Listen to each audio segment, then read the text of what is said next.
pardonne-le. Parfois, le mal qu'il te fait, sans le savoir, c'est même peut-être dans le plan de Dieu.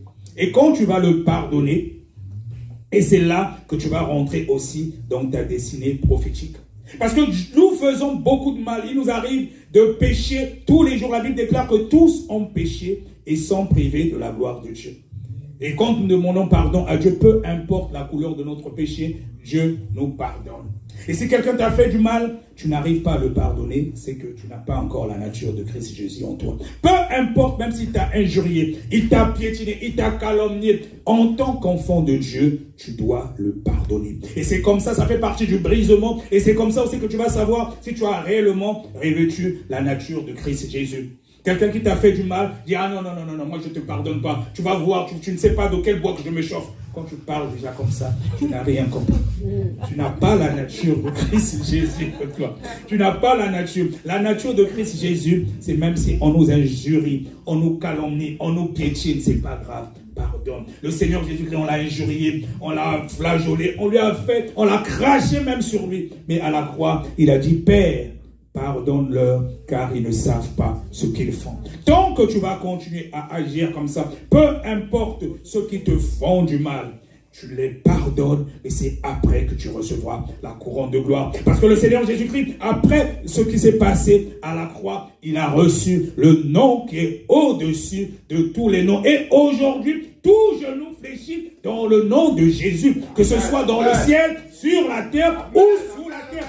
Il y a un pouvoir dans le pardon. Il y a un pouvoir dans le pardon. Donc quand nous pardonnons, le Seigneur Jésus-Christ nous pardonne. Donc celui qui te fait du mal, il croit à l'instant, parce qu'il n'a pas vraiment la nature de Christ Jésus, il croit te faire du mal. Et comme toi tu regardes des choses dans le spirituel, tu te fais petit, mais dans le spirituel, c'est toi le plus grand. Lui, il croit à l'instant qu'il t'a gagné, il est content. Comme le diable, quand on a crucifié Jésus, le diable était content. Et pourtant, il était, à l'époque, il était un ange.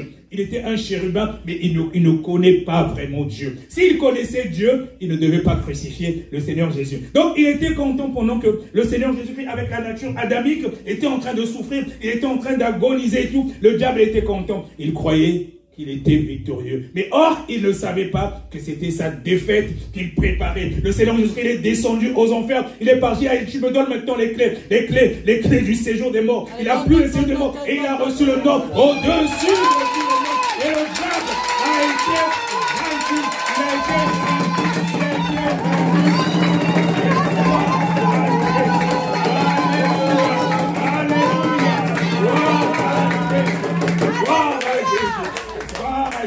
C'est pour ça que même si quelqu'un t'injurie, mon frère, même si quelqu'un t'insulte, peu importe ce qu'il dit de toi, pardonne-le. On peut se moquer de toi. Regarde depuis que tu es dépouillé. Regarde comment ce que tu es devenu. On peut t'injurier, te calomnier, te piétiner. Mais toi, tu connais ce que tu fais et tu sais que dans le spirituel, tu es grand. Et c'est comme cela que tu recevras la couronne de gloire. Amen. Amen. Amen. Gloire à Jésus.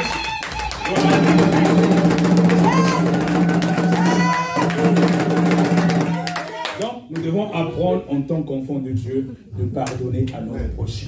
Même les sorciers, nous devons aimer les sorciers. Amen. Celui qui te fait du mal, aime-le.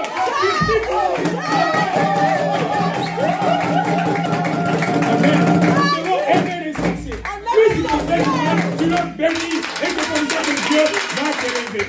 Parce que si tu réagis comme lui, ça veut dire que tu combats dans le même terrain. Quand tu combats dans son terrain, il sera victorieux. Mais quand tu lui transmets l'amour, et c'est comme ça que Dieu va t'élever. Et tu seras de gloire en gloire et de puissance en puissance. Alléluia. Alléluia. Gloire à Jésus. Amen, amen. Gloire à Jésus. Amen. Donc le deuxième point maintenant. La confession peut réparer les relations humaines brisées. Amen. On va encore aller dans le livre, cette fois-ci, de Luc, au chapitre 19. Nous allons lire les versets 8 à 10. Luc 19, 8 à 10. Luc 19, 8 à 10. Luc 19, 8 à 10. Amen. Je lis la parole de Dieu. Mais Zachée, se tenant devant le Seigneur, lui dit: